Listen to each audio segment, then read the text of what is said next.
Body probe Zulu 174 is ready for boarding in bay number 1. Mr. Walt Disney. Thank you, Mr. DeMille. My knees are knocking together so hard they sound like a riveting machine. Maybe I'd better sit down. Come on, Walt. Stand up to the microphone. Are you a man or a mouse? Well, after associating with mice for so many years, I sometimes wonder myself. Danger. The emergency destruct system is now activated. There are those who see Norway's spirit veiled in a land of forests and mystery. WDW Radio, your information station. Hello and welcome to the WDW Radio Show, your Walt Disney World information station. I'm your host, Lou Mongello, and this, my friends, is show number 107 for the week of February 22nd, 2009. I'm going to kick off this week's show with some news from Walt Disney World, including a new attraction coming to Interventions, information about ESPN The Weekend, changes to Disney's Magical Express service, and a new restaurant opening soon. Now is the time, now is the best time for another Top 10 segment. And this week, if something can't be done with excess, then it shouldn't be done at all. So Tim Foster and I will look at our top 10 things we love about Tomorrowland. So here's to the future and you. Last week marked the official grand opening of the American Idol experience at Disney's Hollywood Studios, but not before a star-studded world premiere event the night before. I had a chance to visit the blue carpet and meet and speak with many of the celebrities on hand before viewing the very special show and concert. Glenn Whalen joins me to discuss the event, the attraction, and what it means to the parks and its guests. I'll announce the winner of our last Walt Disney World Trivia Contest, as well as present yet another series of questions to challenge you this week. Get them all right and you'll have a chance to win a prize package and a bonus prize as well. Stay tuned to the end of the show for some announcements, including the date for our next Meet of the Month in Walt Disney World, before I play back some of your voicemails. So sit back, relax, and enjoy this week's episode of the WDW Radio Show.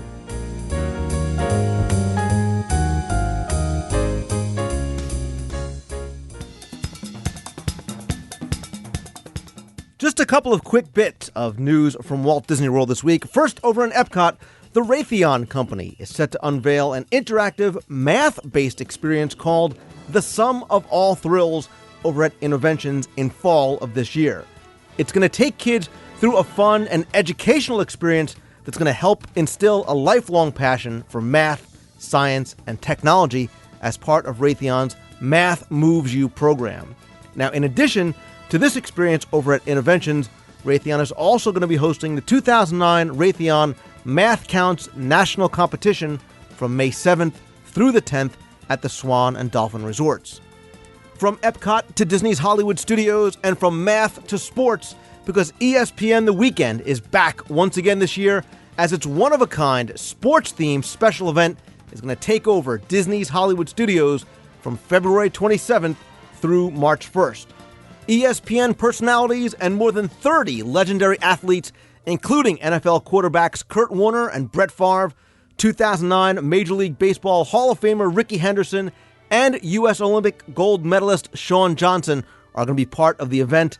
It's also going to feature live on-site telecasts of popular ESPN shows starting Thursday, February 26th, including Baseball Tonight, First Take, Mike and Mike in the Morning, NFL Live, and interview segments for SportsCenter.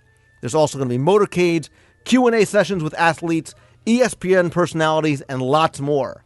There's also going to be the ESPN Sports Zone interactive area and the Dream Job, the Experience event, which is going to allow guests who think that they have what it takes to be on SportsCenter to audition for ESPN. They'll be taken through a series of on-air tasks, and then the audience is going to select the best sportscaster during each show. ESPN personalities and sports celebrities are also going to help mentor the guests during that experience. And then a new addition to ESPN The Weekend is a 5K race through Disney's Hollywood Studios Saturday, February 28th at 7 a.m. It's It's going to challenge runners with ESPN and sports trivia. Also going to feature athletes and more ESPN personalities. And most importantly, it's going to benefit the V Foundation for Cancer Research. Everybody who participates is going to get a free t-shirt and finisher's medal. There's also a fun run for kids at 8:30. To register or to find out more, visit DisneyEnduranceSeries.com. And for more information about ESPN The Weekend, visit ESPNTheWeekend.com. Over at the resorts, starting March 30th, 2009, there's an important change to Disney's Magical Express, as they are going to be discontinuing the delivery of luggage for arrivals at Orlando International Airport after 10 p.m.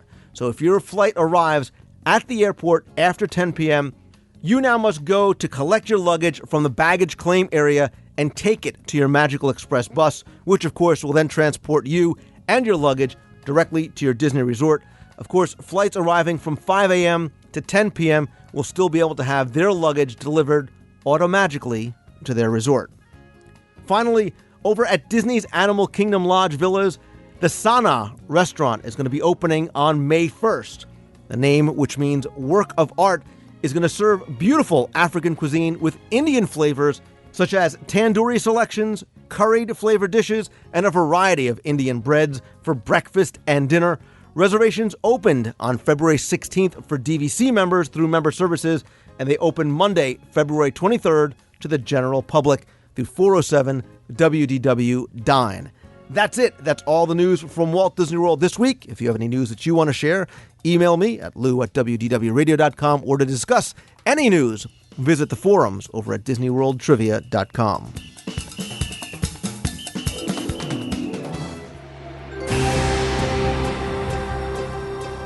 Before our preview of Tomorrowland, I'd like to read these few words of dedication. A vista into a world of wondrous ideas, signifying man's achievement, a step into the future, with predictions of constructive things to come. Tomorrow offers new frontiers in science, adventure, and ideals, the atomic age, the challenge of outer space, and the hope for a peaceful and unified world. To infinity and beyond! Believe me, things couldn't be any better than they are today. Eastern Airlines Flight 72, your Fiesta flight to Mexico and the ancient pyramids, now departing at Gate 19.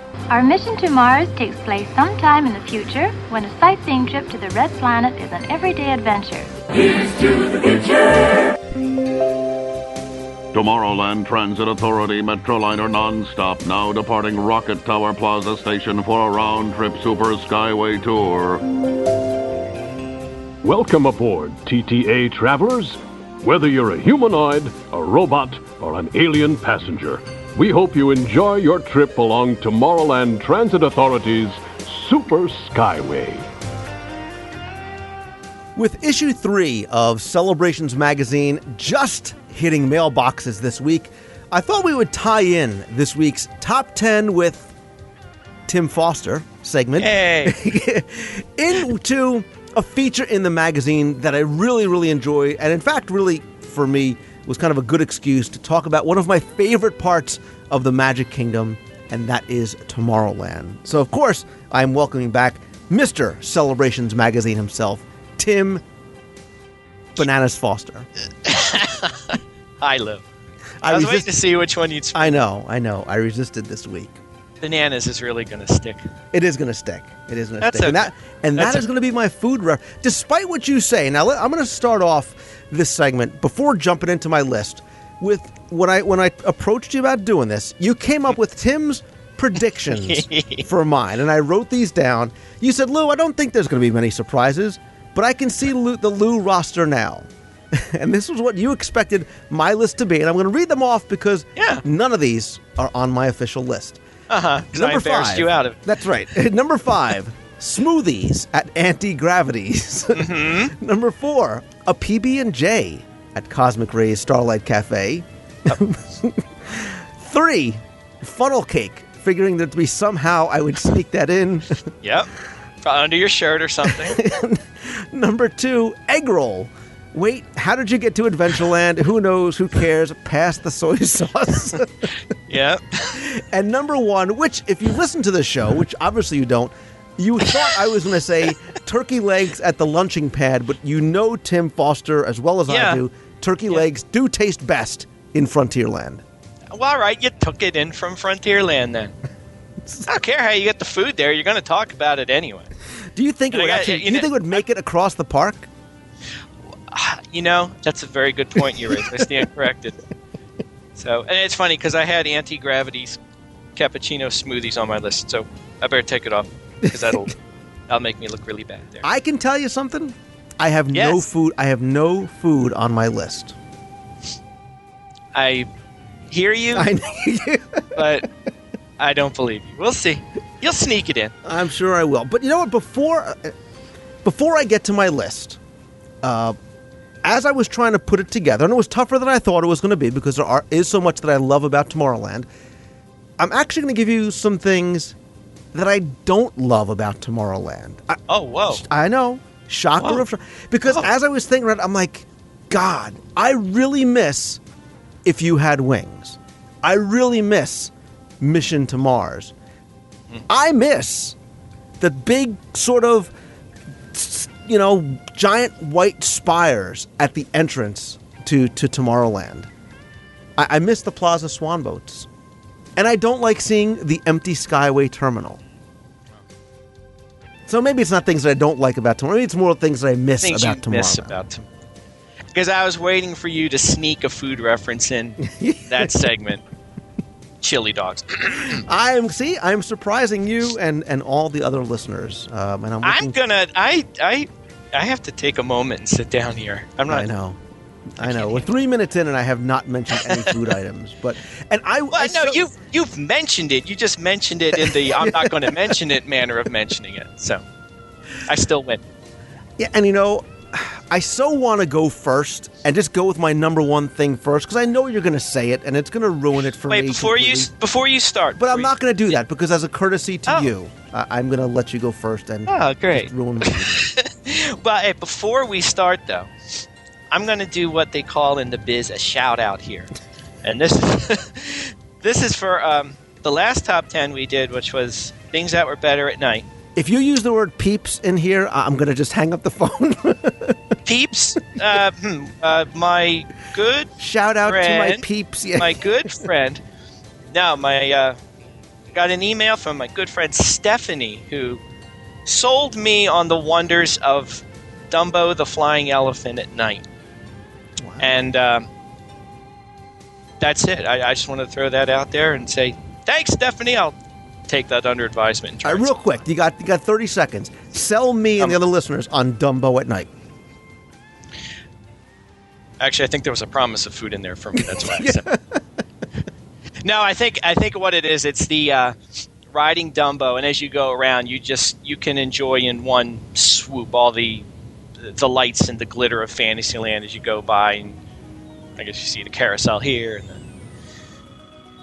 tea party there, and I don't know. I said I think there's food involved. God forbid I'm ever arrested.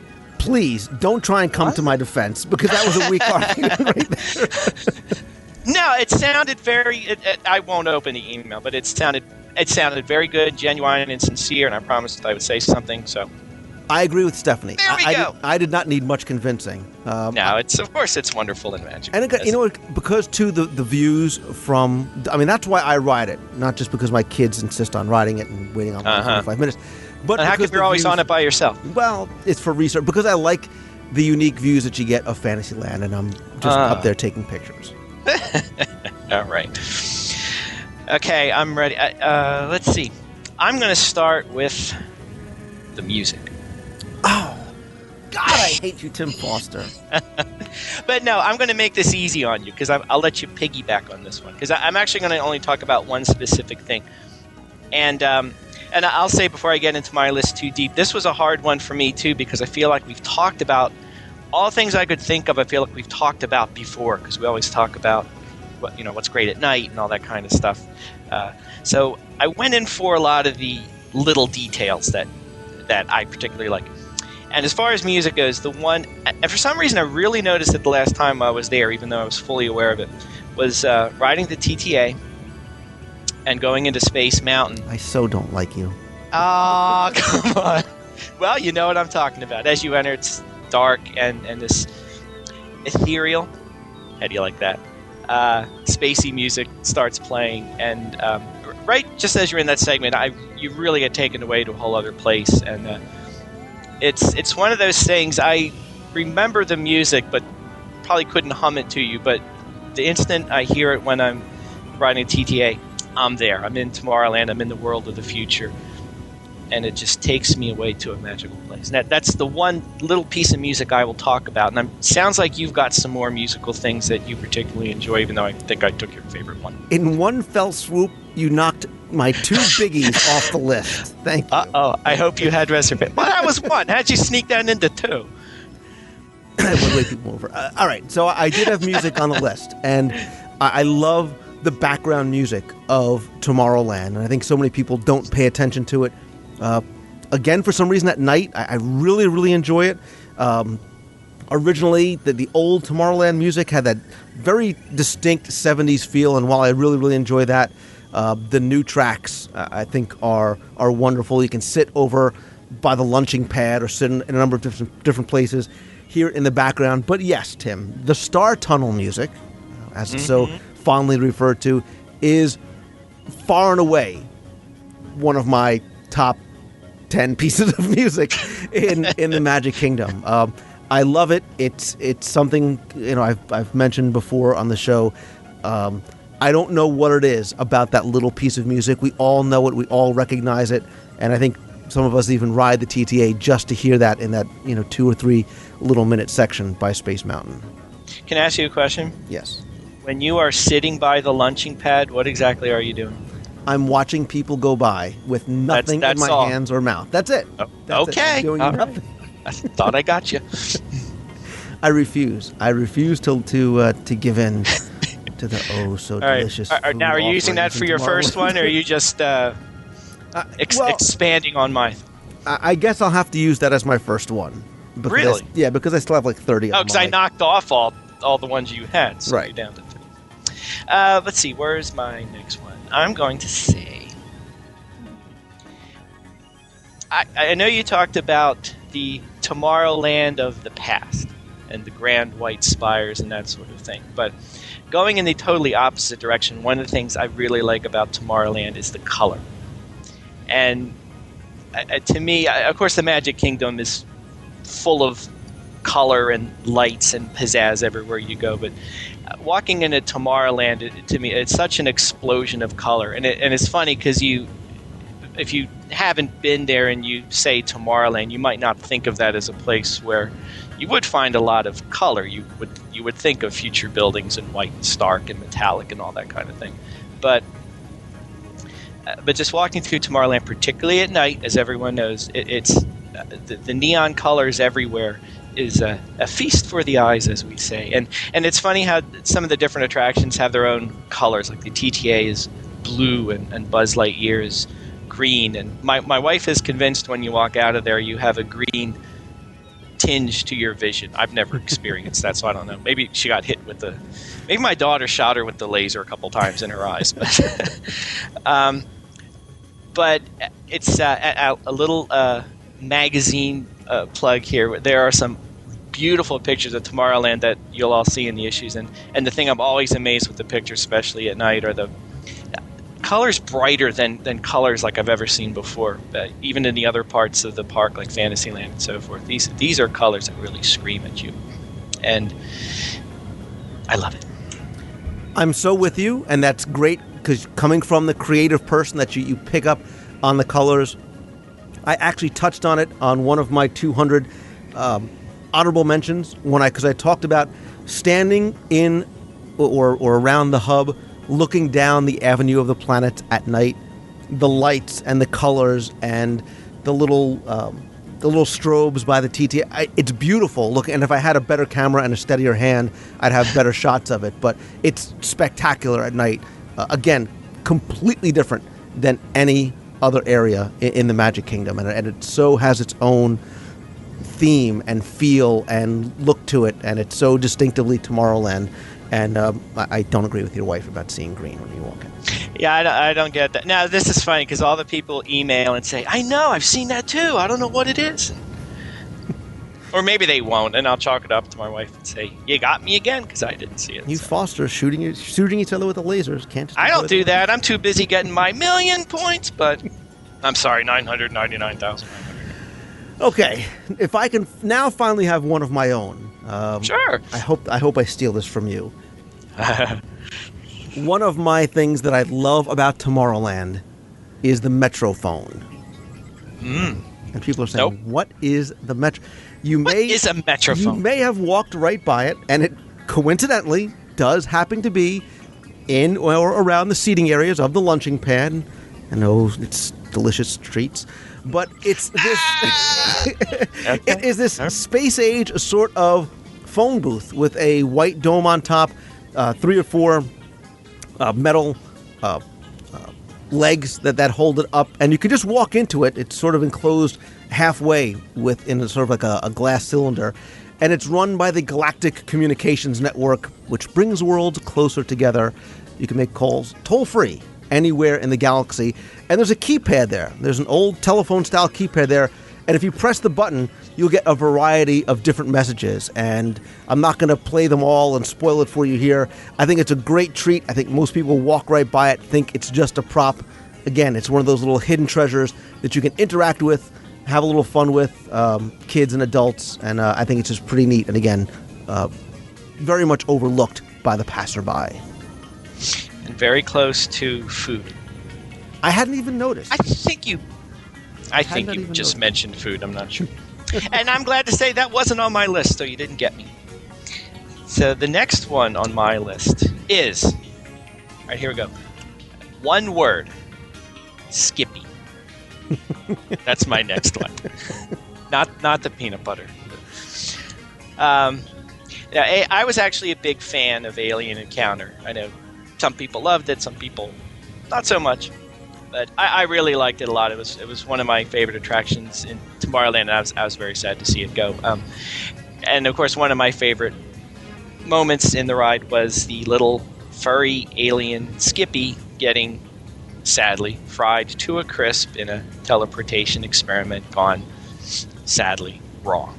But when Stitch's Great Escape opened, the one thing I was glad to see was Skippy is still there. He's in a little better shape now than he used to be. Still a little upset, though. Or whatever noise he makes. You and your impressions, boy, that could be a whole clip show in and of itself. If anyone has any thoughts on getting me something for upcoming holidays, a stuffed Skippy would be very nice. But no, he's one of my favorite little furry characters that I've seen in Tomorrowland. That was a really weird sentence right there. But I'm glad he's still there. I love him very much. I'm glad he didn't go the way of the rest of Alien Encounter. And whether he likes chili dogs or not, I'm not sure. But he's still my little buddy. You are our lucky volunteer. Tim Curry. Love Tim Curry in Alien Encounter. And that was my best Tim Curry impression. That's all you're going to get. Sorry. Okay. But I'm with you. I'm with you on Skippy. Curry's food. Never mind. Oh, stop. You're worse than I am. All right. Okay, I'm gonna keep to the same theme, and again, I didn't want to just pick the obvious, like Skippy, with next on my list. And another overlooked character in Tomorrowland is the Robo News guy. He is a little sad. He's a sad-looking robot with his little blue hat. Near the entrance queue to Astro Orbiter, in between Astro Orbiter and one of the other things on my list, the entrance to the Wedway People Mover / TTA. He is a little sort of robotic newsstand that has newspapers inside that you can't purchase, although you can look in. Used to be called the Tomorrowland Times. Now it's the Galaxy Gazette, printed while you wait, by the way. And if you look very closely inside, you'll see that the headline is Stitch Escapes. And there's actually a full story there about Stitch escaping. Obviously, Stitch's Great Escape being right down the street. There's also some language in there written in the same style of alien language that you see in the queue of Stitch's Great Escape. And if you walk by, there's 2 little motion sensors that'll detect movement in front. So as you walk by and look in, you'll actually, again, get some very funny things spat out to you by the Robo News guy. Great little details in there. If you look right under sort of his chest area, the old sort of typewriter keys in there, I think it's pretty neat. Again, often overlooked. So big thumbs up to the Robo News guy. Big thumbs up. Let's see, for my next one. Or as Tim would say, a shout out to the Robo News. Shout out to my peeps. My robotic peeps. Let's see. My next... See, I got 3 left. I'm seeing what I'm going to do. Well, for this one, I'll go this way. One of the things I like in Tomorrowland is actually the Wishes fireworks. Huh? Everybody says. Of course, they're... you must see them from Main Street with the castle in full view. But if you've done that and you're looking for an out-of-the-way place, one place I really like to watch Wishes from is the path that goes from Tomorrowland up by Toontown Fair to Fantasyland by the Starlight Cafe, because actually there's a nice little walkway there. You have a great view of the fireworks. You can't see the castle, but the fireworks are right there. And rarely is really anybody there. And some people may show up here and there, but it's a place where you can go, find a spot. You can show up right as the fireworks let off. You don't have to worry about sitting and waiting around for a place. And there are speakers right there, I know, because I stood right in front of them, and it was extremely loud. But kind of an overlooked place to see the fireworks from, but you get a spectacular view. And if you're there and you want to see the fireworks from a different spot, I recommend it. And you can enjoy a snack of some kind if you want to. So. Who's the food-obsessed guy now? But I'm happy you said that, only because it was not on my list. So, there you go. But I do agree. Next on my list, the Star Tunnel. No, scratch that off. So I'll move down to my number 4 on my list. Thank you, Tim Foster. Yep. And again, it's a guy, it's a character, and it's my man, Sonny Eclipse. And I'm not going to mention that he performs inside Cosmic Ray's Starlight Cafe. Awesome. Even though you just did. I love Sonny. I love his Space Angels. Maybe even better than Michael Iceberg. Remember Michael Iceberg and the Iceberg Machine? Oh, yeah. Come on. You do not. I think the first time you went to Disney was last year. I love the idea of Sonny Eclipse. Again, I think he's funny. You get some free entertainment. Definitely keeps the kids occupied if you want to take a little break, cool off a little bit while you get down in there. Very cool how the stage sort of moves up and down. And every now and then, you'll also get other live acts performing in there if there's some special events and things going on. But I think Sonny's cool. I think he's funny, and he's a heck of a good singer. Do you have a favorite song? Sing a few. Favorite song? Come on. You know, I was going to save those for the American Idol experience. Oh, okay. I'm going to tell them we're going to sing one thing and just belt out Sonny Eclipse. Oh, that is so the day I am going in as a judge. Let's see. Well, let's see. I'm moving on to my last one. Now, get this. See, I have 2 left, but I'm going to sneak them into one thing because you do that all the time. And this is hard. I know it's fun to go after the small details that you might overlook. But if we're talking about our favorite things in Tomorrowland, there are 2 that I have, and they're probably rather obvious, but I would be remiss if I did not mention. This is how I'm going to get them both in. As you're walking towards the Carousel of Progress, you might walk past some very unusual palm trees. Yes, and the palm trees are amazing. And it's one of those things, I think they're obvious. I think everybody knows about them. But a lot of times when I'm with people, I will realize they didn't really ever notice them before. And when I point them out to them, they look at them and go, wow, that is really cool.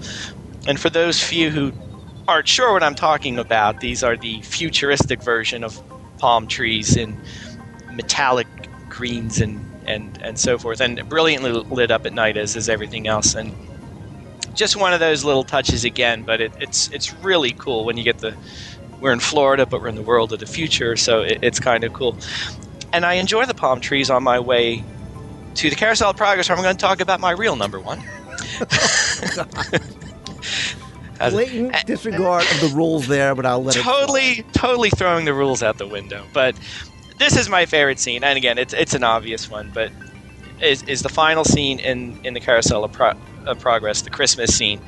And I know to some people the scene might be a little outdated, and it is in some ways, but despite that, every time I see that scene, it makes me feel very Christmassy, obviously. To me, it's so different from the rest of the show. And even though some of the technology could stand to be updated a little bit, it still is, to me, a very magical scene. Not only because it puts me in the holiday mood, which it does, of course, but to me, for some reason, it just says the whole Disney magic thing to me. Just everything about it. The little bit of humor, the lights, the hidden Mickeys that you can find here and there on the kitchen counter. My favorite scene far and away in Carousel of Progress, and one of my very favorite things in Tomorrowland. All right, I'm going to stop here real quick because certainly we have to do a full, DSI, detailed Wayback Machine on Carousel of Progress for a whole show. But I will tell you that on my honorable mention list was, in that scene, the message board, all the way to the right-hand side near where the mom is sitting. If you can get over to that side of the show, sit in the front row, there is a treasure trove of cool little stuff if you're a geek like me and have seen the show 1,000 times. There's a note pinned on the board that says Marty called, wants changes. That's obviously a reference to Marty Sklar. There's also a Far Side. Remember the Far Side cartoons? There's a Far Side daily calendar page. This was a Disney Trivia calendar page. There's a Mighty Ducks button. A lot of photos of Imagineers kids. There's old, some real, actually old versions of Macintosh applications. There's like some Adobe applications and some Mac apps. Again, just little details I think that are just sort of throwaway that I like so very much. And then before I move on, I want to ask you a question because you talked about talked about it needing a little bit of updating technology-wise. Yeah. And my question to you is this. How, if in any way, would you, Tim Foster, upgrade the Carousel of Progress? Would you upgrade some of the earlier scenes? Would you just upgrade the technology? Would you change the last scene to be something a little more, quote-unquote, futuristic? It's funny because as having heard that mentioned a lot, and the obvious things you would say is, let's get a nice big plasma screen in there instead of the big hunk of a projection TV or whatever's in there. But actually, in its way, I like it the way it is. So I guess I'm kind of copping out and saying I really wouldn't change it at all because I don't really see it. I kind of see that scene as in the same vein as the rest of Tomorrowland. I don't see it as a depiction of the future so much, and I don't see it really as a picture of the today so much. I kind of see it a picture of the tomorrow that we all imagine it to be, even though that might not be the way it is. If that makes any sense at all. Does that make sense? Almost in the way Hollywood Studios was the Hollywood that never really was, sort of our imagined version of what Hollywood might have been. This is the tomorrow version that could have been, not necessarily meaning to represent the real future or showcasing future technologies. Yeah, because I guess I would see it. I'm not really so much interested in seeing what the future of the home is going to be. There's other places in Walt Disney World to do that, of course. This is, again, it's more a fantasy of the future and kind of like, an ideal version of holiday in the year 2000, fill in the blank, Because it's funny, because while some things need updating, some stuff that they talk about is yet to come for most people. So it's kind of a nice mix. And I agree with you. I would keep most of the scenes the same. I might update the last version, the last scene. I will tell you that I love this attraction for so many reasons. Much of it truly is nostalgia. And one of the things that I love most about the attraction is that it is called Walt Disney's Carousel of Progress. It's not the Carousel of Progress, it's Walt Disney's. And I like the fact that they have attached and keep Walt's name to it. And of course I should have called it that earlier. That wasn't meant to call you out. That was just my little reference. No, I agree. It's really a nice connection to the man himself. And I like that they talk about Walt Disney, in the beginning and his thoughts and what his views of the attraction were and all that kind of thing. And Cousin Orville. How can you not like Mel Blanc doing the voice? That's awesome. Oh, wait, do that again. What? You did it, the voice. That was awesome. You thought that was me doing Mel Blanc? No, that was me just excited talking about Mel Blanc. Well, you sounded just like no privacy at all in this place. That sounded good. That was good. See, now I can't do it because I'm on the spot, and I'm going to, end up sounding like Carrie Underwood trying to do Mel Blanc. So, all right, Lou Mangello's number one. Things he likes in Tomorrowland. Go, Lou. Well, I want to tell you, I was going to say as one of the things that I should have put it in there, since you took two of my other ones. What I wanted to say was the very cool Avenue of the Planets sign that is at the entrance, but it wasn't there last week, and I don't know if it's going to come back or if it's just being repaired, because the whole thing was gone. The base of it was there, but the whole thing was gone, and there's little cool signs on there, like the Sleepless Knights of the Milky Way, Knights being KN, the Loyal Order of Little Green Men, the League of Planets logo, lots of cool stuff on there. But again, I didn't want to mention it since it was gone. But my first and so obvious one, but I couldn't leave it off the list, is obviously the Wedway People Mover. Yay. TTA to you and me, kids. The backstory behind it. I loved the music. I love the linear induction motors and the sound that they make. I love the little blue robot in the inside section by Space Mountain that used to be reading the Robo News. Now he has the newspaper tied up, and he's got his little suitcase with him. Your party from Saturn has arrived. The Galaxy M31 reference, yes, which I won't spoil because I know we talk about it in the magazine. There's so much to the TTA that I love. I think it's a great attraction. I think it's a great place to rest. You get beautiful views. Again, great at night. Paging Mr. Morrow, Mr. Tom Morrow, classic. Again, there is actually a story attached to the TTA. This is the blue line. There's also a red line, which takes you outside of Tomorrowland, and the green line that's takes you to the Hoverburbs, if I remember correctly. Yeah. Obviously, the Epcot model, the original Epcot model that's in there. Getting to go through other attractions. The list goes on. Much like me, the list goes on and on and on. But I'm sure you agree. People Mover, huge. Love the People Mover. Seeing Space Mountain with the lights on. Mm-hmm. Oh, nice. Hey, you know what? Since you asked me a question, I will ask you a question.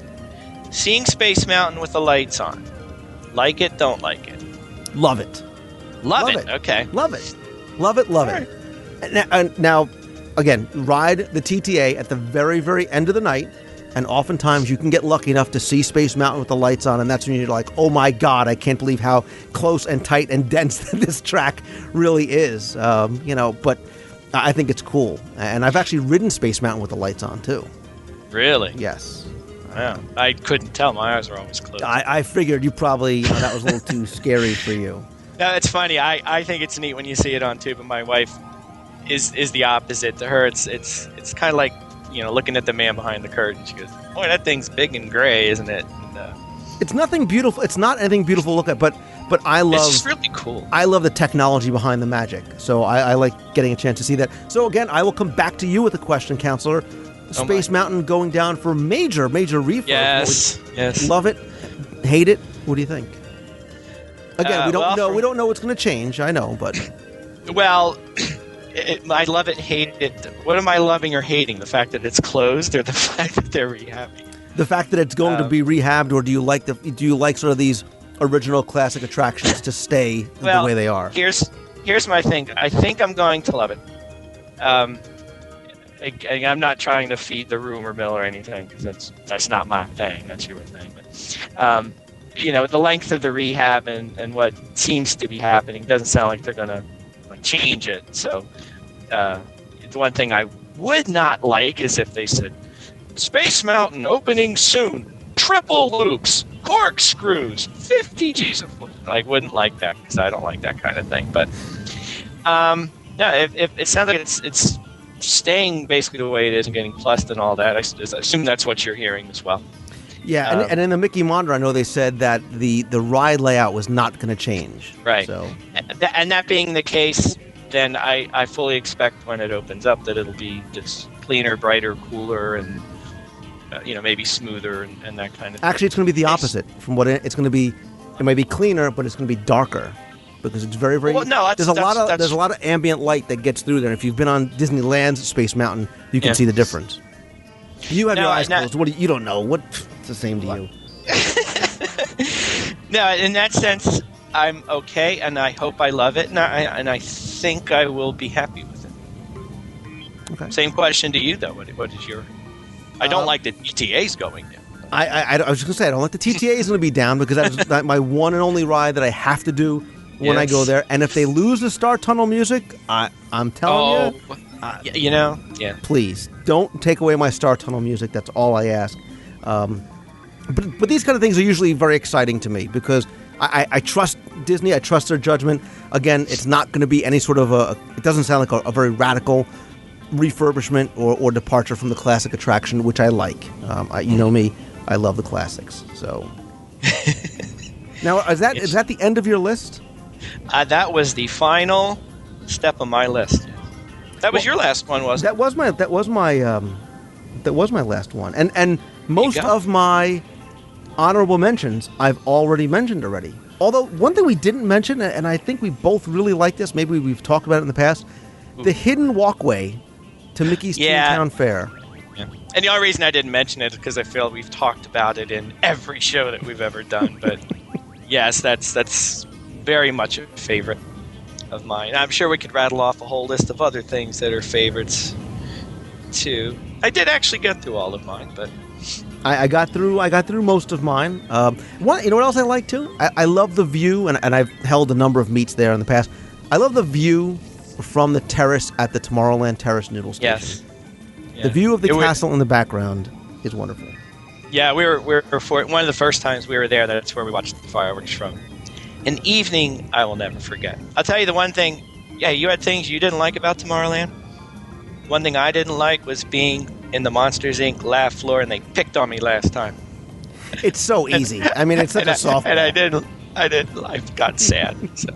I'm also sad that the noodle station is closed so often. When the noodle station opened with its original menu, I really, really liked some of the stuff they had. They had a wonderful Thai noodle bowl. You got a lot of food for a very, very good price. It was a great value, and the menu's changed. Fortunately, unfortunately, and it's not open that often, which I always hate seeing. I always hate venues that are not open all the time, especially when they involve food. So there you go.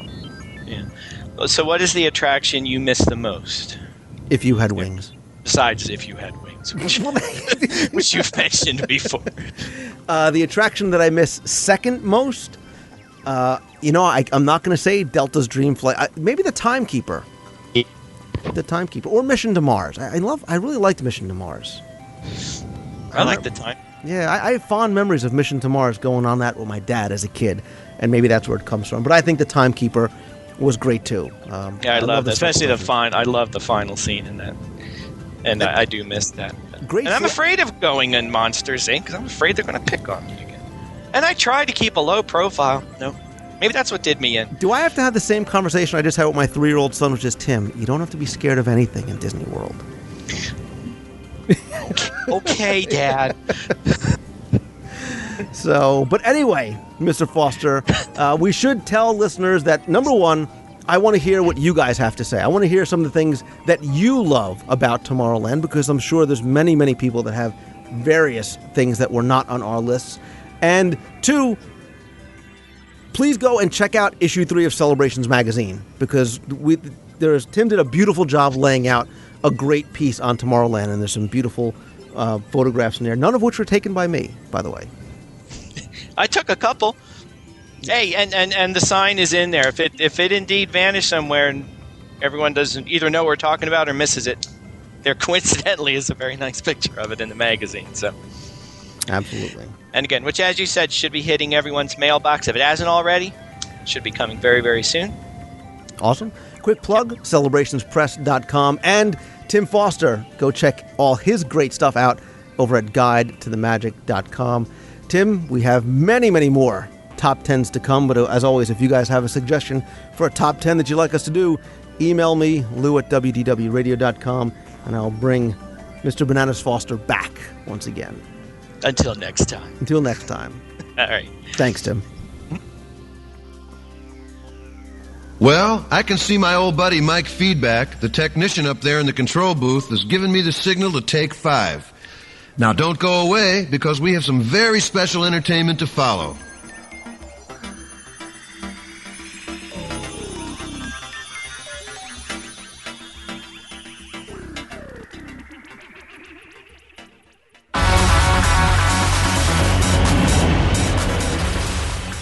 Last week, I had the privilege of being invited to the American Idol Experience world premiere at Disney's Hollywood Studios, and the location lived up to its names as it was filled with all of the glitz and the glamour and media coverage of a true Hollywood event, and it marked the opening of an attraction unlike any other in Walt Disney World, where you, the guest, are not just in the audience, but are the star and the judge, and may even be able to make someone's real-life dream come true.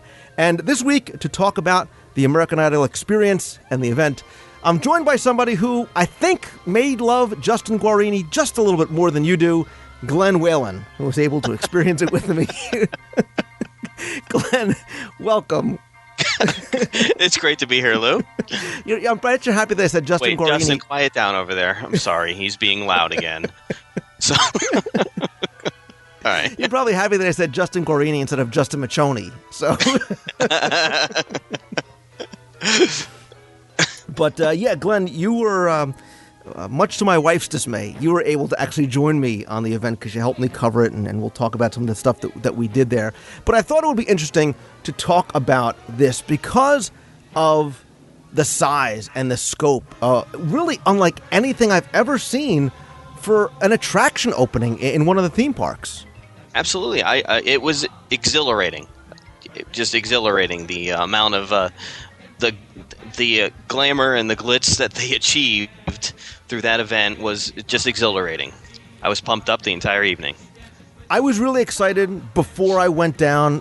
This is the first time I was able to cover something like this, and I started to get a sense of how big this was really going to be when they started to leak some information about who was going to be there and what they were going to do.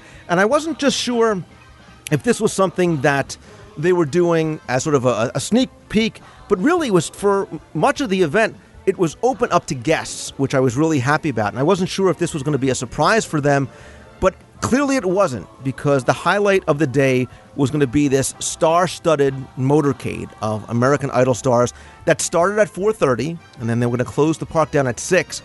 But what I was told is that very, very early in the morning, like think Star Wars weekends, people were lining up at the gate. At 9 o'clock, when those gates opened, people ran up to Hollywood Boulevard and plopped themselves down and sat there until 4:30 so they can get their place and their spot to see the American Idol stars go by. Right, yeah, they were lined the entire blue carpet down Hollywood Boulevard there. And that was pretty impressive, too. You walk into Hollywood Boulevard, and there's this gigantic, like I said, blue carpet right up Hollywood Boulevard with the big American Idol Experience logo. And by the time we got there later in the day, it was already going. I mean, people were lined up, crowds were screaming, and I was blown away, Glenn, by the amount of media coverage that was there. I mean, this was like a major media event, and I don't mean local media. I mean international media. I mean things like Access. We were standing next to Access Hollywood and Us Magazine and Extra and E and all those other shows that my wife watches religiously. Univision. Right. Univision was there. It was incredible. And then, you started seeing people, dressed up for the event, and really Disney made a huge, huge deal out of this. Yes. Yeah, for everybody. And because of that, I think a bunch of us made a big deal about it. Right. And this was something, I was very excited for American Idol for a number of reasons. I was excited because, number one, on a very basic level, you hate seeing a venue sitting empty. So I was happy to see it being replaced with something. And I liked the idea of American Idol. And I know some people criticized it, saying, well, American Idol, it's 7 years old. They've missed the boat on it. I don't think so. And I think that's maybe why they made such a big deal about this grand opening, because there's still such a mass appeal because of the show's tie-in. Remember, American Idol, like it or not, it still is like the number one watched show on television. Absolutely, and we're talking about it took the place of an attraction that featured scenes from the I Love Lucy show in it, which was also a show that had been gone for a long time. So I guess you can keep this running for a long time. This is still the number one show. You look at the ratings this year, no matter what you think about the idea of the show, it is still the number one show out there. And where we were on the blue carpet, I actually really liked, because we were at the very end, right in front of the entrance to the theater. So we didn't watch the motorcade go by, but as the American Idol stars and the celebrities like Paula Abdul and Ryan Seacrest came out and walked into the theater, that's where we had a chance to talk to them. But even before that, and sort of evidencing the fact about the show's popularity, again, people were lined 5, 6, 7, 10 people deep on the rails to watch these people. And we had a chance to go over and talk to them, and you were with me. I mean, people are very, very excited, not just because the stars were there, but for this attraction opening. Yeah, there were people lined up. They wanted to get a glimpse of their favorite. Someone wanted to see Fantasia. Someone wanted to see Catherine McPhee. There were people, they were hoping that they were standing 50 yards away in hopes that they were going to see these people. And there was that girl with the I Heart Passamaquoddy sign, which was nice, which was a nice touch. I tried to get her to explain what that meant. But yeah, we had a chance to talk to the crowd, and they were excited to watch. There was people who were very excited to try out.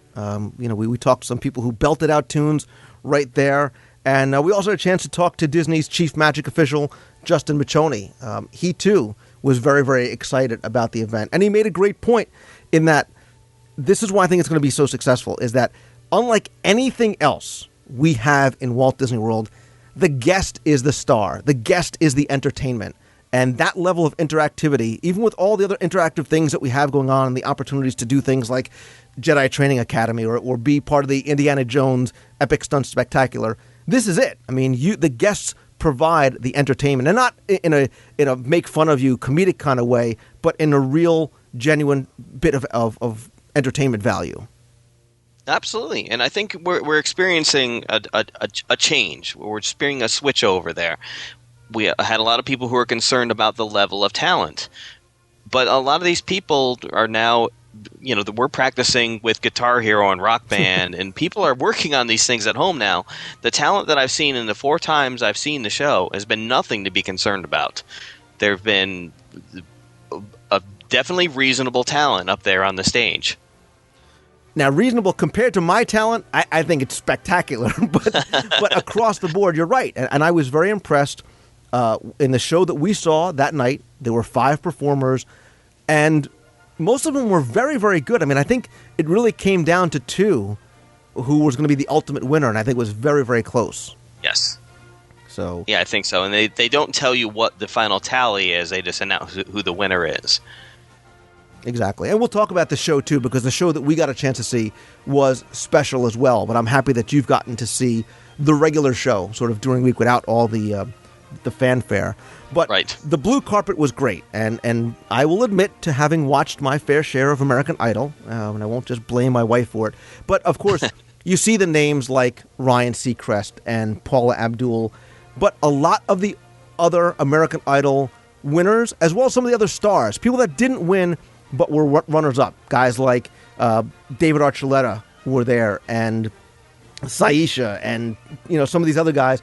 And we had a chance to talk to them as they came down, and they were excited for guests, because having seen the stage, having seen backstage, knowing that they're going to be able to condense into a couple of hours what they were able to go through over a period of months, they were very, very genuinely excited about.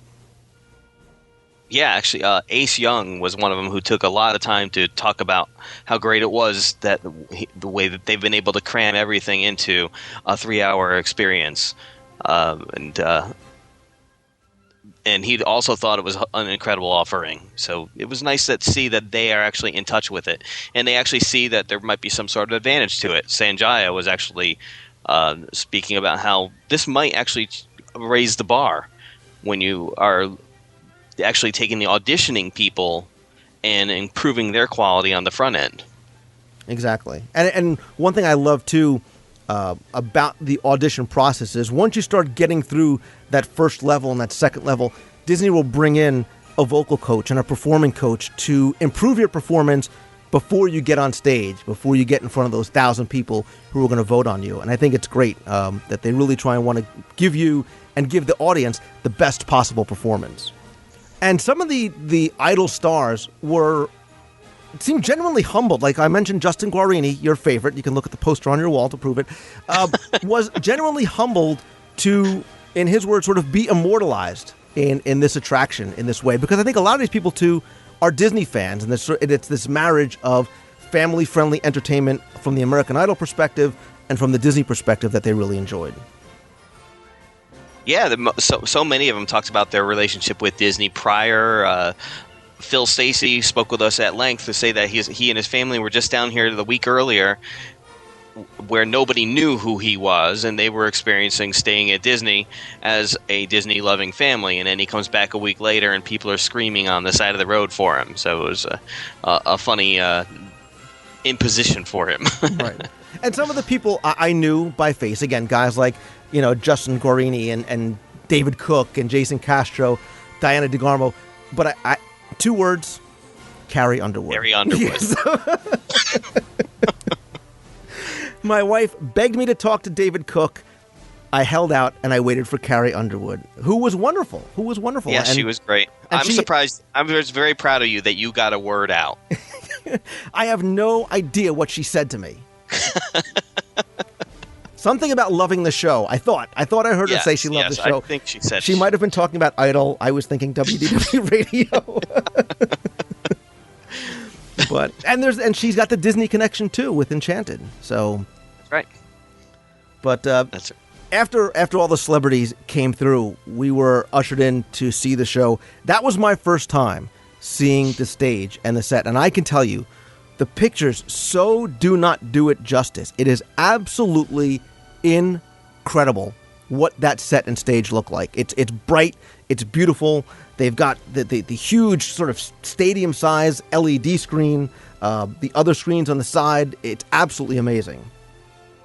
Yeah, it's such an incredible, and the effects that they use on that stage, they build up so much energy, an energy level that I don't think I felt in any of the parks at any time. This is, by the end of that show, I just could not help but feel energized by what I was seeing, by all the moving lights and spectacular LED. Just the whole feeling of that event really had me all pumped up.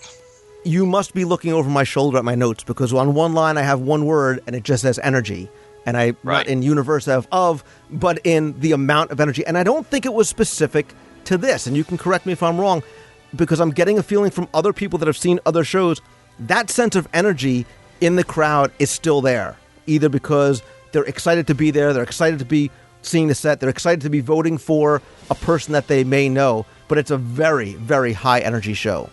Oh, yeah. With the exception of the performance by existing Idol stars, the show we saw was the same caliber as the show that happens 5 times a day, every day, with the exception of the Idol performances. Right, and we were treated to some very cool surprises. The first of which, Ryan Seacrest, the host of The Real Show, comes out and takes on some of the hosting duties for that performance.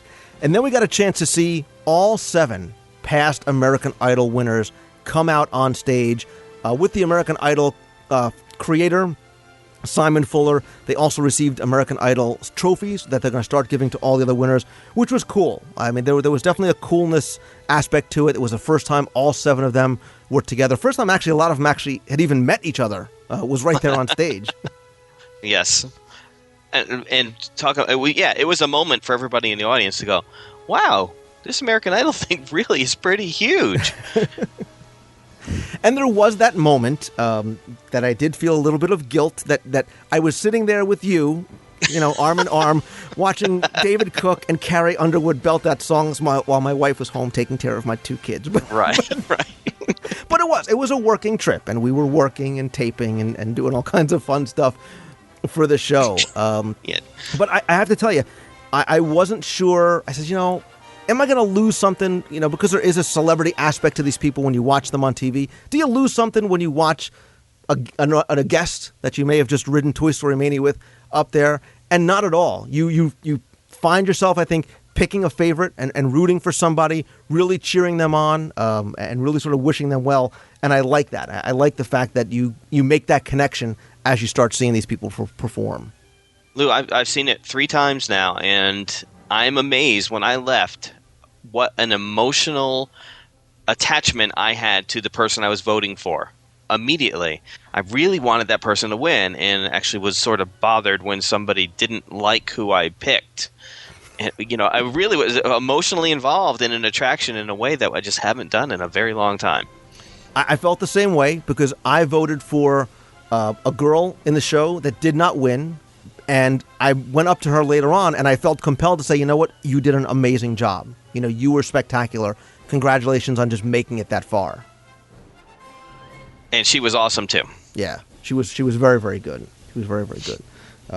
And the thing that I like about this attraction, like the real television show, is that although there are judges up on stage, it is the fans and not those judges who have the final say on who moves forward, who really is the best of all those bests of people that perform that day. And the judges add another element to it. We'll touch on that for a second. But the fact that we get to choose, I think, is really what makes this attraction different and special. That person who's going to be up there singing, they're walking around the park that day wearing something saying, come see me at the 3 o'clock show. I'll be singing and vote for me.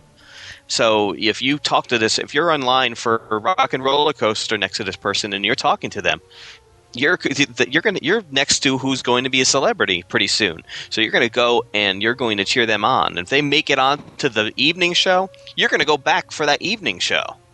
Absolutely. And you're going to vote for them again. Even if someone's better, you're emotionally involved with that person, and you're going to vote for them. I'm going to just ask you a quick question. Having seen it so many times, is this an attraction that you would go to see more than once a day, potentially? Well, let me start out by saying I never watched the show, and then say if I were at a 2 o'clock show and the person that I saw move on was somebody I voted for, I would most definitely put my best effort into getting into the evening show as well. And that's exactly where I was going. If that person, would you have such a vested interest in seeing that guy or girl move forward? Would you come back to see maybe the final show of the night? Yes, just to see what we can do to keep it moving forward. Right. Because there is a real prize to be won for some people that fit into the criteria at the end. Because if you win that final show of the night, you get that golden fast pass. You get to go and try out for the Real American Idol and get a front of the line pass, as it were. You don't have to sit inside the Superdome with 60,000 other people trying to get in. You go right to the front of the line, and there's a real meaning, there's real value behind that for people. I mean, this is something important for people that are trying to get their shot. Yeah, it's incredible, and we still have a lot of people who will wait 3 days sleeping outside for this chance. So there really is a reason to do this. So we'll see a lot of talented people who are going to show up at the studios once every month, whatever their limitation is on how often they can audition. But I think we'll see them showing up a lot. I agree. And the one thing I wanted to touch on was the judges, because what they do that's a little bit different is there are 3 judges, ironically one of them with an English accent named Simon, coincidentally of course, but they are industry professionals. These are people that have expertise in things like music and showmanship, some of whom have been with Disney and at Walt Disney World for on and off, maybe for 20 years or so. Right. So they're real people that are brought in. They're not just cast members. The one minor criticism I have, and I'll put a little asterisk next to it, is with the judges, and that I know that they sort of have some buzzwords and keywords to go off of. I almost felt like it was a little bit too scripted. I think they'll be able to work through that in time as they continued to go through more shows. We saw a very, very early, a show very early on. But because the judges don't have the say, because it's not left up to them, it was just an added level of entertainment. It really wasn't anything that impacted the show. In fact, because you know you're going to boo the guy, Simon, for whatever he's going to say even before he speaks, it adds another little fun element to it. Yes. Yeah, it gets that involvement again. You right away, you walk in there and you already know you're supposed to not like that third person. You're once again emotionally involved in who those judges are. And I totally agree with you that a lot of their comments seem stilted, not scripted as much as they're just. It seems like they're being very careful on how they say things. I would hope that is going to go away over time. They will become more comfortable in their roles. And they do have something honest to say. And the things I heard were things I would agree with. I didn't hear, instead of having somebody just always be lovey-dovey with their comments, even every one of those judges was offering up something that performer can learn. Right. And I did take it, and obviously you'll see, at least one in the show that I saw, maybe yours were different. There was somebody who was meant to mirror, to a certain degree, Randy Jackson, a woman to mirror Paula Abdul, and the Simon, obviously, to be, the Simon Cowell of the group. I did find that the Randy Jackson-esque person did have some good constructive criticism, and even the Paula Abdul woman, forgive me, I don't remember what their names were. As the show progressed, she started to offer up some things, saying, hey, I think you missed it here, I think you hit the mark here, moving forward, this is areas that you can work on, but I do think you're talented. So I think that will hopefully, like you said, start to come in later on more and more. Less of the buzzwords, more of real opinions from them and real sort of, constructive criticism or praise, as it were. Yeah, I think after seeing it several times, it's important that we note that the judges are not impersonations of Randy, Paula, and Simon, because one of the shows I saw, all the relationships were all swapped around. We still had the urban hip person, and we still had the very loving person, and we still had the tell it like it is grumpy person. Right. But it wasn't. This person was definitely not trying to be Simon in any way. He was just the person whose job was, I'm not going to waste anybody's time with just feeding these people false positive. He was very very quick to point out, I don't like this. You should sue your singing teacher. That type of thing. But he was not being Simon. Right. Like you said, it's just sort of the personalities that they kind of bring forward and the way that they praise or not some of the people on stage.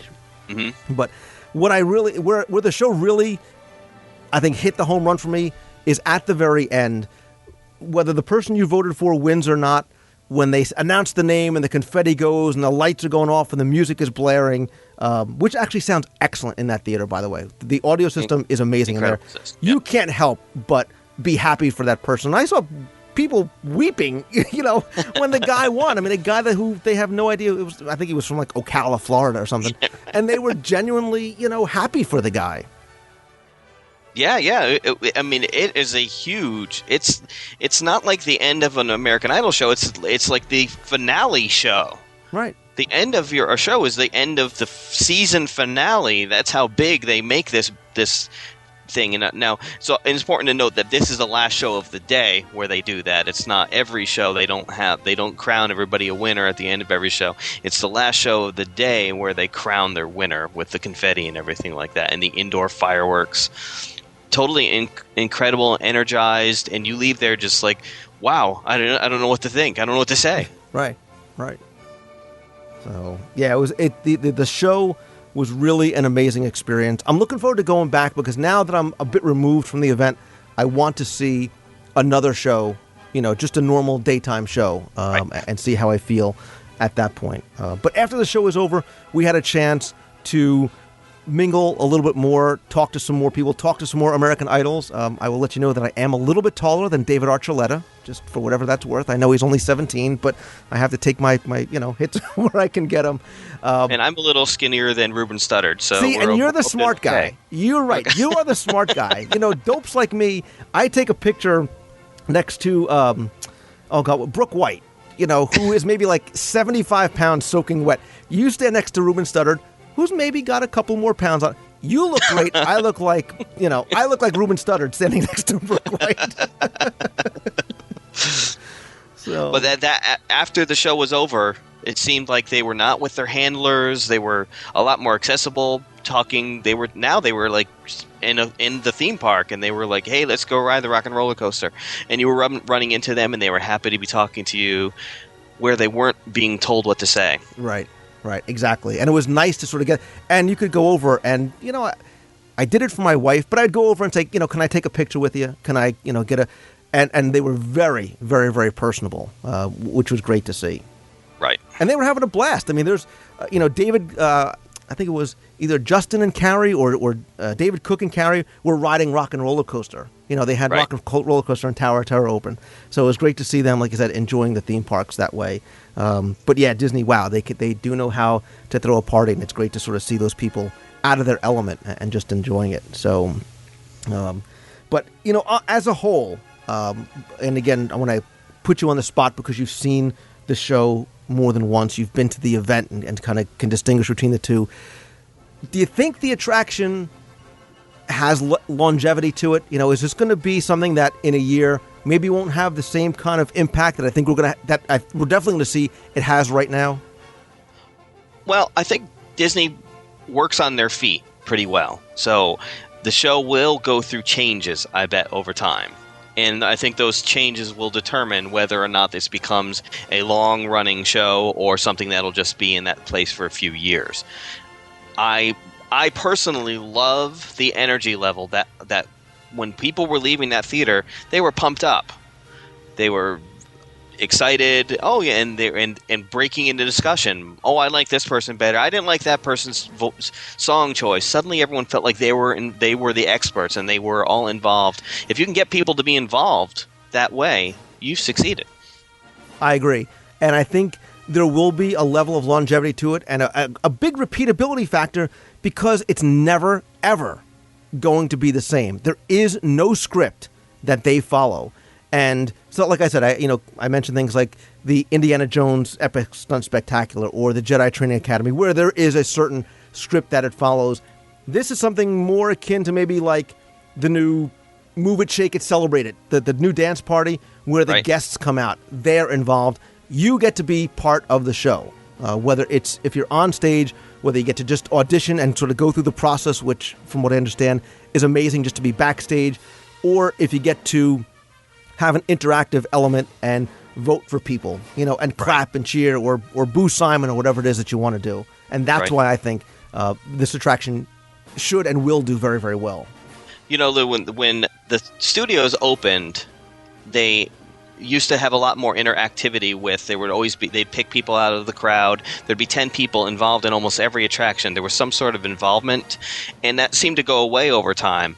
And it came back with a vengeance with this attraction, where we're now putting more than ever that they're putting a lot of pressure on those three performers. But that's not to say that the show isn't controlled. The amateur people are only on the stage for 6 minutes out of that 35 minutes. So it's really still a tightly controlled show, even though we have amateur performances up there. Right. And when we say amateur, like we said before, the people who are on stage are there because they are the best of their performances throughout the day. This is not going to be anything like you see on, especially earlier seasons of American Idol. You're not going to have a William Hung. You're not going to have a bikini girl up there who are there just sort of for comedic relief. I mean, they're taking it seriously because they know there is that golden ticket at the end of the tunnel. Right. So part of the reason why I had to leave my wife home and take you instead is not just because of the food that we know that we were going to share throughout the day, but because you actually helped me put together something for the show. And what I decided to do is not really play audio for you on the podcast because you were hugely instrumental in helping me put together a video about our experience at the grand opening of the American Idol experience. I'm going to link it up in the show notes. You can find it on YouTube. You can find it on the site. It's about 6 minutes long, sort of giving you our taste of the blue carpet, some of the interviews with not only people in the crowd, but some of the celebrities. There's also another video where you can see elements from the show that we got to see, get really a taste of what it was like, as well as some of the performances from the American Idols on there. So I have to give you huge monster thanks for shooting the video, editing the video. It came out great, and I really appreciate it. Thank you, buddy. It was a blast. And to answer any potential questions that I may get, I will not audition for the American Idol experience. If you want to hear me sing, you probably have to be at Jelly Rolls about 1:30 in the morning, but that's going to be about it. Although I'd love to just sort of go through the audition process just to experience it firsthand. But what I would love to do, though, is hear from other people, hear from you, the listeners, about either your experiences trying out for American Idol or your thoughts on the show, performers, whatever it might be. Either email me at lou@wdwradio.com, or even better yet, call me. Call the voicemail, be on the air at 888-703-2171. Glenn Whalen, my man from Passamaquoddy.blog.com. I highly recommend you guys go and check out all the fun that takes place in Glenn's quaint little fishing village in his mind over at Passamaquoddy. And I will see you at dinner, my friend. Thank you, buddy.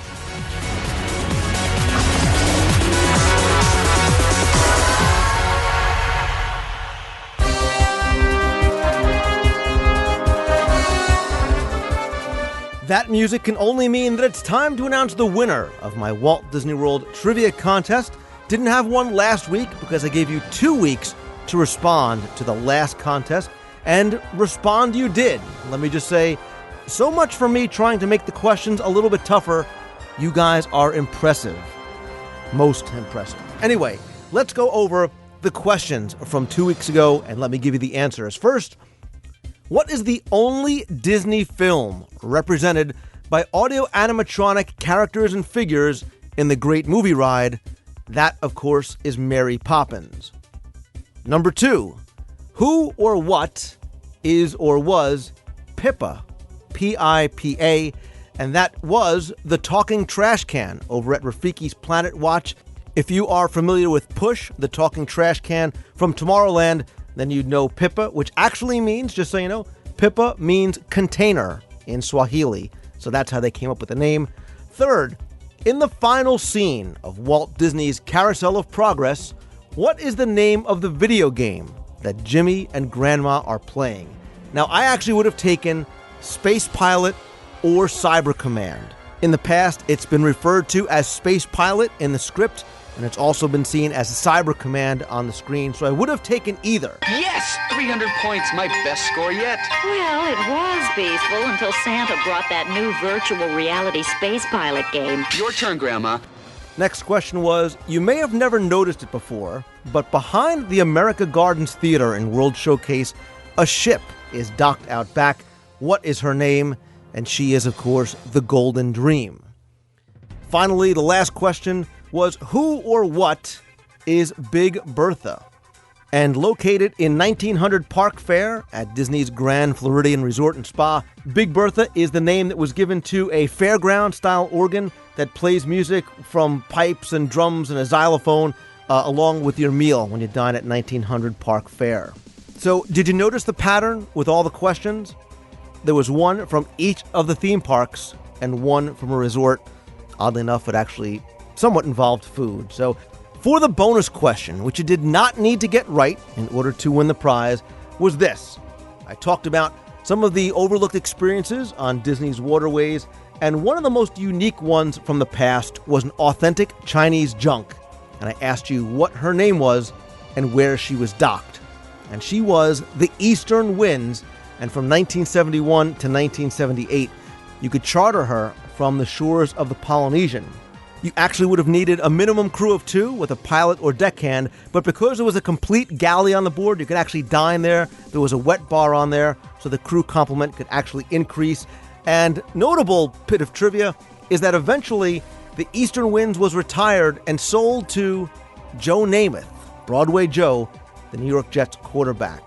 And once again, I have to tell you, I was very impressed at not just how many of you got all of the questions correct, but the bonus question as well. A lot of you threw in some extra facts and trivia in there.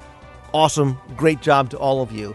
But I have to tell you that during the week, I changed my mind a little bit about this contest, and I'm not going to award a prize to a winner this week. Instead, I had a change of heart, and I'm actually going to give prizes to 3 random winners this week.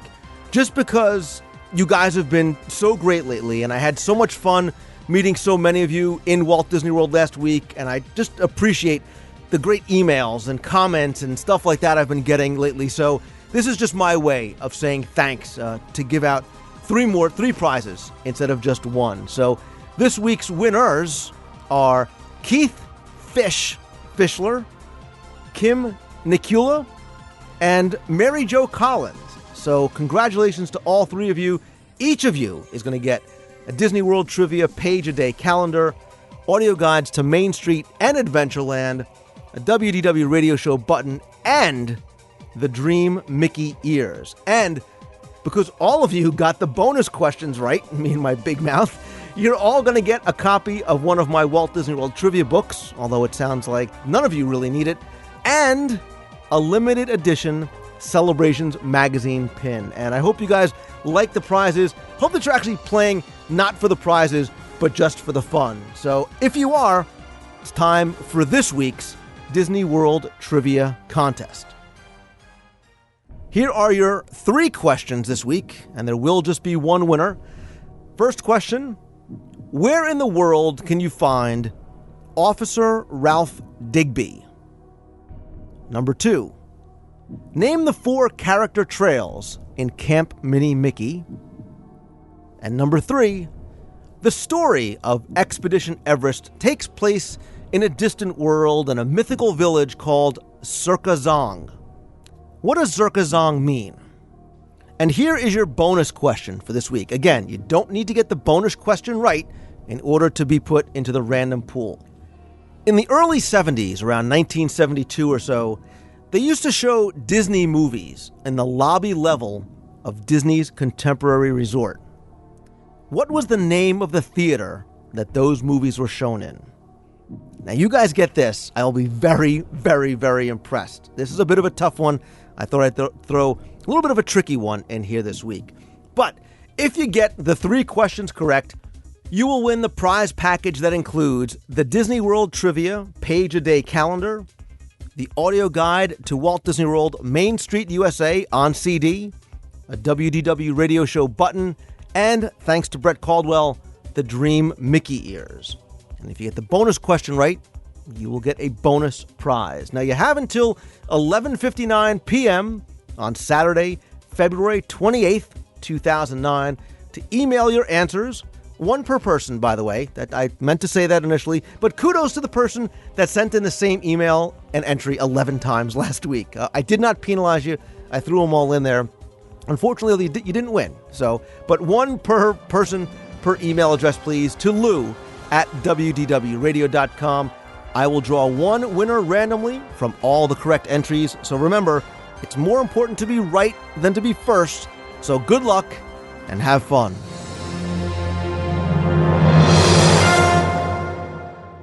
Before I wrap up the show this week and then play some of your voicemails at the very end, I wanted to go ahead and play and then answer a listener voicemail because it does happen to deal with an event that possibly may take place around Walt Disney World later on this week. So first, here's the question, and then here's my answer. Hi, Lou. This is Todd Pushman in Southgate. I'm hoping you can play this question on this week's show because I think this is a question that's never been answered before on any podcast that I've listened to. We're going to be down there this coming weekend on February 27th, and like everybody who listens to the podcast, I'm a big Disney geek, but I'm also a space geek at the same time, and I see the space shuttle is going to be launching sometime possibly as early as this weekend. And while I'm at Disney World, I'm wondering if there's a good location I could go to someplace on property to watch the space shuttle launch. Just throwing that question out there, seeing if you or any listeners have any good ideas on that. I'd love to hear any comments. Thank you so much, Lou, for all you do. Take care. Bye-bye. Thank you very much for the voicemail and the question. I've actually had a chance to see the space shuttle launch once before, actually at night from Epcot. But in order to give you the best possible answer, I wanted to bring in somebody who is not just a Disney fan, but a space shuttle launch aficionado, and it's my man, Glenn Whalen. Back again, Glenn. It's great to be here. It's like you never left. It's like I never left. So the question is, is there a best place or a recommended place where you're, Glenn's super secret hideaway place to watch a space shuttle launch? And would it vary maybe between a daytime launch and a nighttime launch? Well, it's important to note that almost any place you are, if you are outside, it's a good viewing for the space shuttle because it goes up to about 90% or 90 degrees of the sky. So you're going to see it no matter what. But the best place to have an unobtrusive view would be, first of all, if you can get on top of the Contemporary where the California Grill is a wonderful viewing location. But that's not always convenient for everybody. So my favorite place to actually take it in then is actually in the Swiss Family Robinson treehouse. There's actually one stoop level up pretty high that's actually right where you can actually see the castle, and you also have an unobstructed view of where the shuttle launches, which actually will appear like it's flying up a little bit left of the Contemporary from the Swiss Family Robinson treehouse. Okay, and that's actually what I was going to ask you, which was if you're standing, say, in the hub, where would you be looking for? This way, if you need to be somewhere else in the park, what might be a good way to get the best view? Yeah, almost perfectly. I believe it comes up over Tomorrowland. How appropriate. So, yes. They designed it that way. I actually saw it, a nighttime launch from the Torii Gate in Japan. Yes. And it was spectacular. Again, I have no frame of reference, but it was beautiful. And like I said, it really lights up the night sky. And, to be able to see a shuttle launch from Disney World, unless you're at Cape Canaveral itself, there's probably no better place to watch it from. Well, there's two. The shuttle launches from one of two gantry towers, so it's in two different locations. And depending on whether they're going to the space station or if they have a different mission, it also depends. They'll adjust which way they aim as they're going up, so it doesn't always go to the appropriate place. But you will see it pretty much anywhere you can, as long as you have clear skies. See, and this is why I brought you in to answer this. It was going to be you or Gary Sinise, and I just thought that you might be, do a little bit of a better job. Gary Sinise is here, but he had nothing to offer, so. Awesome. So I hope that answers the question for you, and like you said, I think there's probably no bad place to watch it. So, Glenn, thank you very much for helping me out with this one. Keep watching the stars. Nice outro. I like that. And look, I have to go and talk over it and ruin it for you.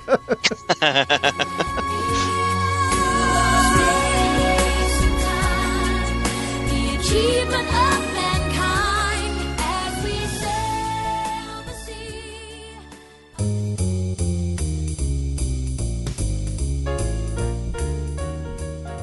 That's all the time we have this week. Thanks again to my guests, Tim Foster from GuideToTheMagic.com and Celebrations Magazine, as well as Glenn Whalen from the wonderful world of Passamaquoddy.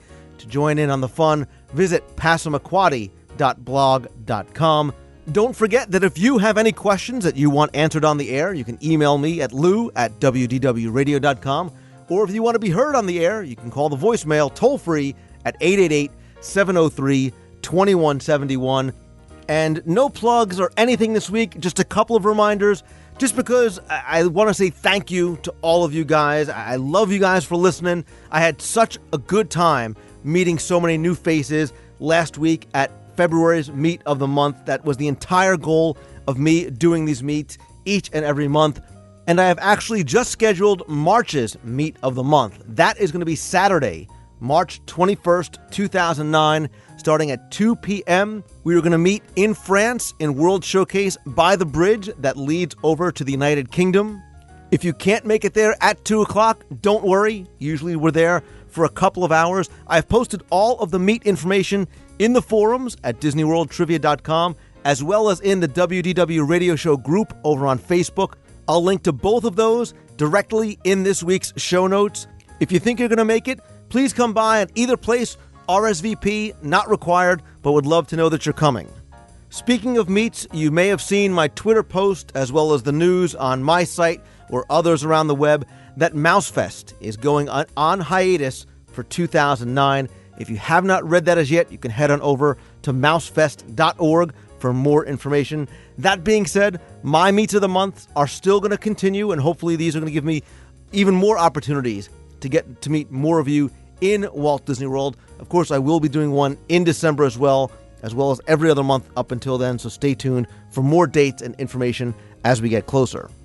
I'll also be doing another broadcast of WDW Radio Live, which is a live, interactive, real-time video chat in the next couple of weeks, so definitely stay tuned to my posts on the forums, in Twitter, on Facebook, for more information about exactly when that's going to take place. Speaking of which, if you're not following me on Twitter, you can head on over to twitter.com/Lou Mongello, get my instant updates. And if you're on Facebook, come over, friend me up there, join the WDW Radio Show group there. Again, all these links in the show notes.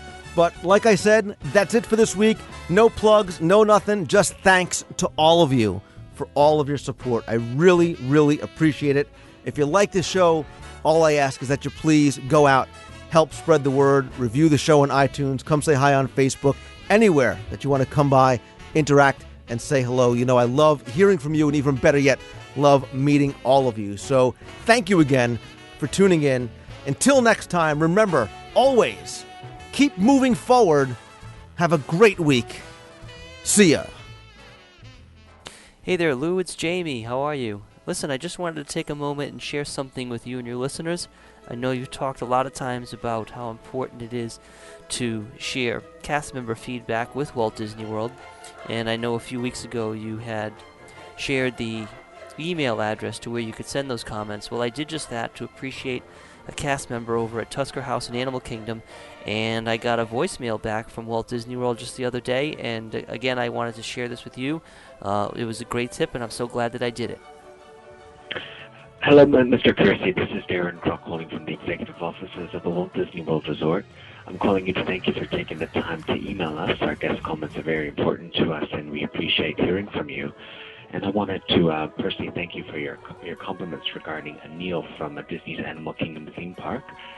In today's busy world, you know, credit is not always given when it is deserved, and for that reason, we are especially appreciative of you taking the time to tell us about the superior achievements of this cast member. It is always a pleasure to hear that our cast members are appreciated, and I wanted to assure you that your compliments have been shared with our executives at Disney's Animal Kingdom, and that he will be recognized for going above and beyond for you and your family during your visit. Mr. Kersey, I hope that your next visit to the Walt Disney World Resort is filled with many more special memories, and I thank you again for taking the time to contact us. Thank you, and I wish you a good day. Goodbye. Hey, Lou, this is Frank from Alexandria, Virginia. I just became aware of your show. I'm visually impaired, and my daughter just recently turned me on to the podcast with the iPod I bought her for Christmas. Now she hardly gets to use this since I'm listening to all your back programs. Anyway, I listened to your January 25th show with respect to the people with special needs, and I found it fascinating and useful. I just wish that the person who was visually impaired could have made it to the show. It would have been interesting to see what he or she had to say about the show. Hopefully sometime in the future you'll have that person on, and she can give her insights into touring Disney with special needs like visually impaired. I'll keep listening. Thanks. It's a great show. Take care. Hey, Lou. This is Ryan from Florida. And about your question from the few days ago, February 8th show, about what you would like to put in World Showcase, I agree with the Egypt idea. I thought that would be really cool. And also, I would like to see Japan. Even though, like, there's already China, they're two different cultures. Or maybe even, like the Australia idea. And maybe even I was thinking this, like, really abstractly. Like, maybe not just the World Showcase, but maybe even, like, the moon. Because we've been there and stuff, and I thought that would be a neat thing to do. Like, it kind of, like, incorporates Future World with this World Showcase. And there could be a bunch of stuff done there. So, thanks for listening, and I'll be listening. Thanks. Hi, Lou. Just calling with some feedback in regards to the countries I'd love to see on the World Showcase. Kind of piggybacking off your Egypt suggestion, I think Greece would be great. The columns, you could have a like a show that goes through the mythology, Hercules, all of those characters, either from the movies or just from actual real history, and your favorite, the food. And another place would be India, because not only is it slowly becoming, other than China, one of the most populated places on Earth, but again, great culture. And the added convenience of being able to bring your Dell with you to Walt Disney World and have it repaired while you were at the park. Of course, I'm kidding on that last one, sort of. But I think those are my suggestions. Anyway, my name is Frank, and I love the show. Talk to you later. Lou, what's up? I'm calling you from Peter Pan's Flight. We just ran into, it's my wife's birthday on Valentine's Day, Rachel, and but we just ran into Tom Cruise, Katie Holmes, and Baby Suri out on the lawn in front of the castle. We got to meet Cinderella and have a private thing with Cinderella, and then Mickey and Minnie came out of the castle to meet her. It was really cool. Just thought you should know about it. I'll send you some pictures. Bye. Hi, Lou. This is Laura from San Diego. I am at Disneyland today, and I have just taken my first ride on the newly refurbished Small World, refurbished and characterized, and I am very impressed. I'm very satisfied. I was a little skeptical, but I'm very impressed. The dolls fit in perfectly, and the remaining dolls, the returning dolls, look great. And the clock just went off, and the parade just went around the front of the clock here, and those dolls look fantastic too, and I liked it so much. I'm going to do something I never do. I'm going to ride Small World twice in one trip. So I'm off. Bye, Lou. Hi, Lou. It's Laura from San Diego again. I'm standing outside Small World. I've just finished my second ride, and I'm a little concerned. I think I might need help because I want to ride again. I'm not really sure what to do with that. It's never happened before. So I think I will ride again. Bye. Hi, Lou. Laura from San Diego again. I have to tell you how my Small World morning ended. The third ride was ruined by a cell phone talker at the back of the boat talking very loud through the whole thing. So I'm snapped out of my Small World days, and I'm going to go ride the Matterhorn, where it's much harder to carry on the conversation through the whole ride. Bye, Lou.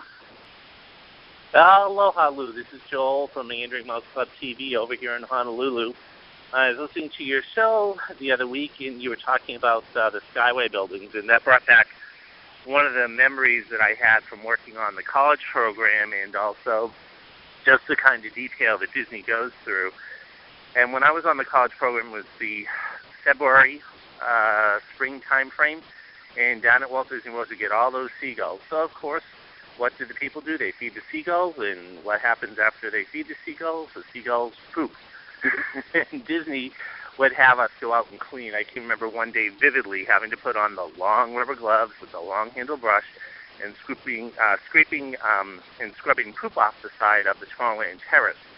Well, that same week, some of the friends that I was on the program with, they had to go to the top of Mr. Toad's, and they were scraping poop off of the top of Mr. Toad's because the people on the Skyway could see the roofs and all the gunk and everything that would be up there.